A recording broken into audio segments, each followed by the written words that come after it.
بسم اللہ الرحمن الرحیم۔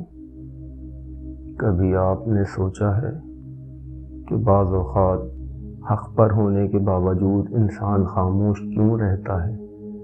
کیا یہ کمزوری ہوتی ہے یا ایک ایسی طاقت جسے ہر کوئی نہیں سمجھ سکتا؟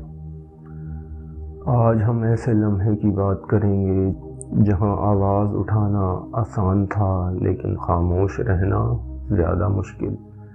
تصور کریں وہ کوہ طور کی بلندی، خاموش مناجات اور ایک نبی خدا سے ہم کلام ہو رہا ہو۔ حضرت موسیٰ علیہ السلام اپنی قوم کی طرف خدا سے احکام لے کر آ رہے ہیں، مگر نیچے کہانی بدل چکی ہے۔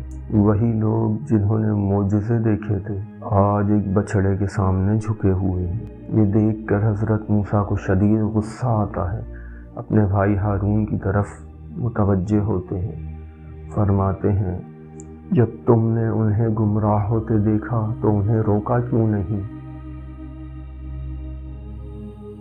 یہ ایک سوال نہ تھا بلکہ یہ ایک درد تھا، ایک صدمہ تھا۔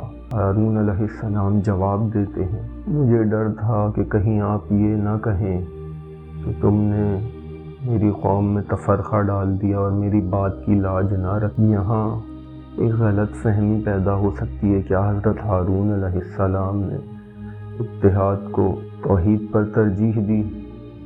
ہرگز نہیں۔